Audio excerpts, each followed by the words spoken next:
Como les anticipábamos, está con nosotros Andrés Mir, quien es economista y uno de los investigadores del IARAF, que es el Instituto Argentino de Análisis Fiscal, el Instituto Argentino de la Realidad Fiscal Argentina. Análisis fiscal. Bien, Andrés, revisando aquí se acaba de conocer un anuncio que le ha hecho el secretario de Bioeconomía a la mesa de enlace, en el sentido de que van a aumentar las retenciones de la soja al 33%, y que hay 20 economías regionales a las cuales no le van a aplicar retenciones, y entre ellas está nada más y nada menos que un sector muy importante como los lácteos.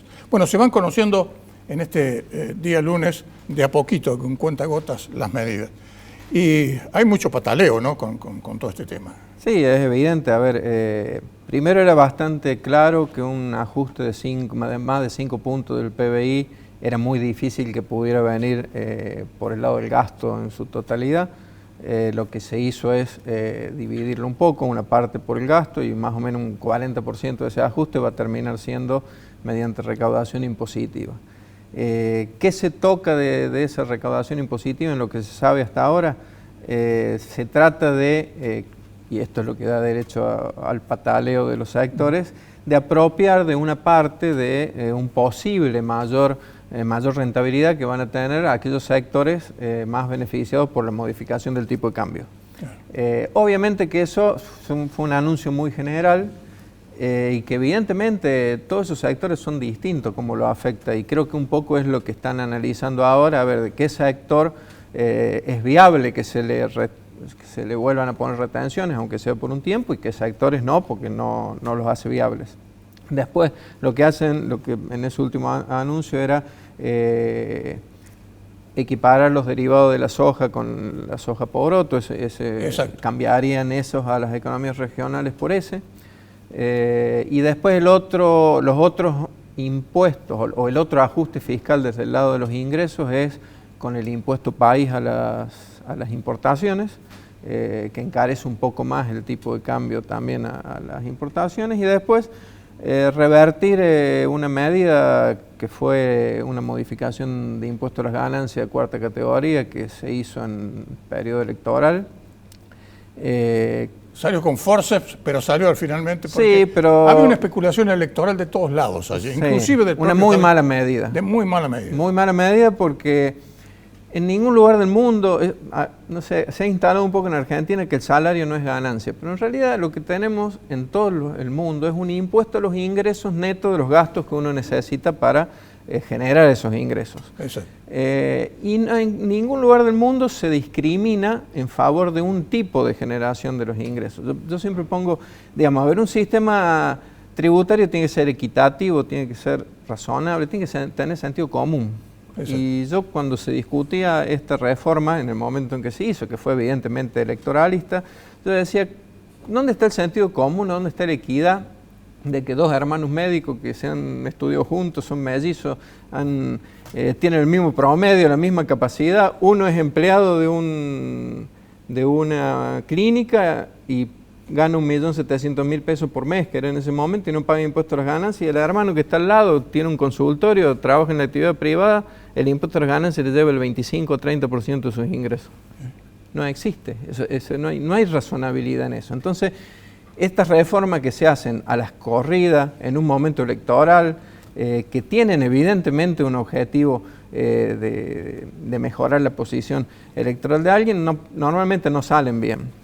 El impuesto a las ganancias debería ser modificado. Con esa medida y muchas otras, y el reparto a lo loco de plata, de subsidios, de electrodomésticos, de créditos y medidas electoralistas, le fue muy mal a Massa. Sí, pero además de eso, era una medida que tampoco, aun cuando hubiera ganado Massa, el candidato, tampoco lo iba a poder sostener, porque están todos los gobernadores, porque la mitad más o menos de la recaudación que se pierde de impuestos a las ganancias efectivamente para la provincia es menos recaudación para la provincia. Están todos los gobernadores pidiendo o que le den de otro lado o que le reviertan esa medida. Entonces, una reforma impositiva tiene que hacerse más pensada, contemplando y ser equitativos con todos los sectores. Entonces, no veo mal que se revierta esa medida. Evidentemente, el impuesto a las ganancias tiene otro problema, y que es que están muy achatadas las escalas que se empiece a pagar la escala máxima del 35% desde un nivel de ingresos de 3 millones de pesos al año.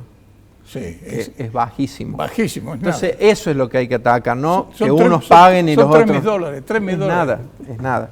Pero no que unos paguen y otros no paguen. Claro. Entonces, hagamos...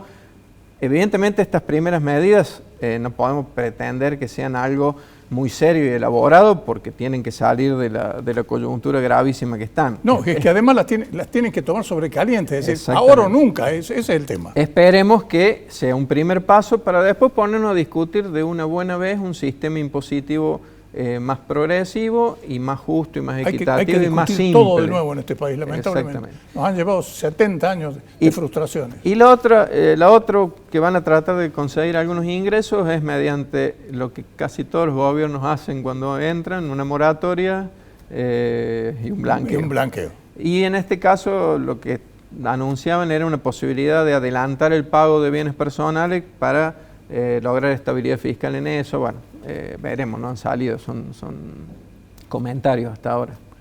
Andrés, con todo esto, ¿le alcanza al gobierno o de nuevo por algún momento determinado una de las premisas fundamentales va a tener que ser dejadas de lado por razones pragmáticas? Que me estoy refiriendo emisión. Depende del éxito que tenga en la reducción de 5 puntos del déficit fiscal y cómo soluciona el tema de las LELIC, digamos. Si tiene éxito en esas dos cosas, no debería necesitar seguir emitiendo. Ahí yo lo que veo es que va a haber un proceso recesivo por los incrementos en los precios. Lo que dijo Miller. Ese proceso recesivo puede erosionar los ingresos fiscales y va a generar muchas demandas sociales en el tema de recondicionar los ingresos personales de la gente. Ese tema va a generar ahí una tensión que cómo se resuelva dependerá si logran finalmente reducir la emisión monetaria porque reducen el déficit. Igual, como va a haber una inercia inflacionaria todavía, el llamado impuesto inflacionario, digamos, va a seguir recaudando un poco la nación, más allá de que la idea es que eso tienda a bajar porque bajen los índices de inflación. Entonces va a haber una licuación de gasto también por parte del efecto de la inflación. Esperemos que estas medidas tengan, yo creo que, pero esto es una apreciación más personal y, no de tributarista, sino de que deberían empezar a mostrar algún resultado más o menos rápido en materia de estabilidad, en materia que el deterioro de la calidad de vida de la gente no se prolongue por varios meses, porque ahí va a ser más difícil sostener la extensión. Claro, que seguir ajustando el torniquete. Porque además, y ustedes lo saben, porque han hecho análisis sectorizados, hay algunos agujeros negros en los cuales nadie entra, nadie controla, como son los fideicomisos, como son esos organismos creados de la nada, donde hay cualquier cantidad de ñoquis, donde nadie se sabe dónde van las partidas. Por ejemplo, tenemos las partidas reservadas de la AFI, por ejemplo. Nadie sabe cuánto gasta la AFI. Sí, en materia de gasto hay mucho para hacer, pero es un tema que si se quiere hacer de un momento para el otro, seguramente va a haber muchas injusticias, va a haber muchos problemas.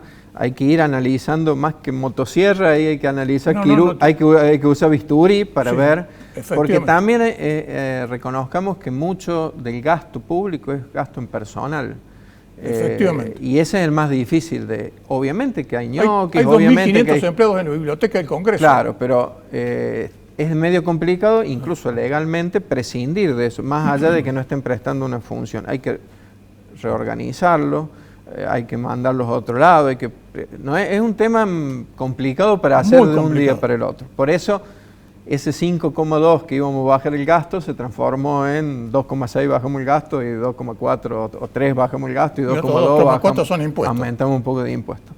Pero es lógico, digamos. Una cosa es lo que se dice en campaña y otra cosa es lo que se puede hacer cuando se llega y se ve la situación en que uno se encuentra. Claro, porque, por ejemplo, ahora, ¿qué es lo que están haciendo? Están haciendo con un cuidado así de experto en explosivos, desarmando todo este paquete y se están encontrando con cada sorpresa, que no saben qué cable cortar, porque dicen, cortamos acá y tenemos una explosión que viene por el lado que decías vos, que es el lado social. Creo que, digamos, la situación es muy grave. Lo que están tratando de hacer, con más, veremos si con éxito no, es evitar la hiperinflación. Ese es el objetivo fundamental. Los que tenemos nuestras edades las hemos vivido. ¿Qué te parece? Y sabemos que es un fenómeno aún peor que este. Es peor que la recesión, porque ahí se distorsiona todo, se rompe el tejido social muy fuertemente.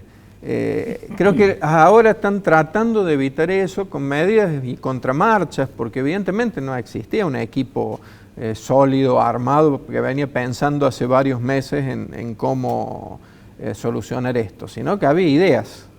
Bueno, esas ideas materializarlas no es fácil.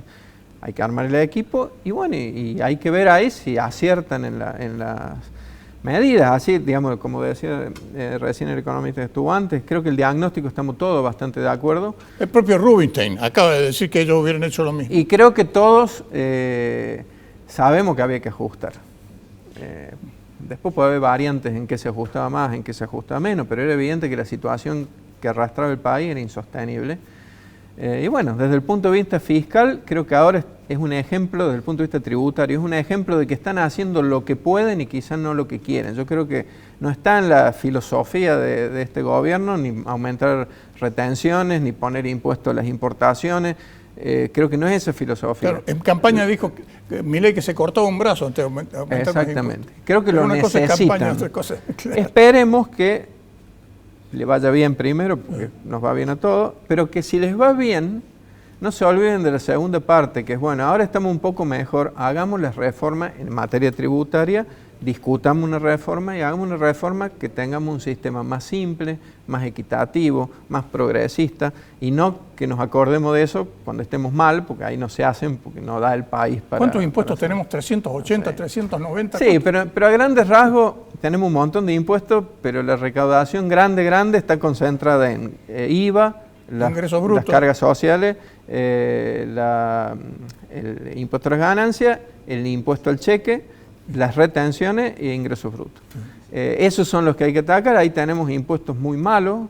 Ingresos brutos es un impuesto malo. Pésimo. El impuesto al cheque también. El impuesto al cheque es un impuesto malo, las retenciones es un impuesto malo. Seguramente no se lo va a poder sacar de una sola. Va a haber que avanzar, por ejemplo, en temas de retenciones e impuesto al cheque, ir permitiendo que sea más a cómputo de impuesto a las ganancias. Entonces eso implica, sin formalmente eliminarlo, sí efectivamente ir eliminándolo. En ingresos brutos, por ahí hay que ir a un impuesto a las ventas finales, como tiene Estados Unidos, que es menos distorsivo, pero no podemos lograr la recaudación que tiene hoy ingresos brutos con un impuesto a las ventas finales, porque tendríamos que... A ver, ingresos brutos todos creemos que pagamos el 5% más o menos. No pagamos el 5, pagamos el 10, claro, porque lo van pagando todas las etapas. Un impuesto a las ventas finales del 10 más un IVA del 21 es insostenible. Entonces, el impuesto a las ventas finales tendrá que estar en 4 o 5 y buscar otras fuentes de financiamiento a través de impuestos inmobiliarios en las provincias.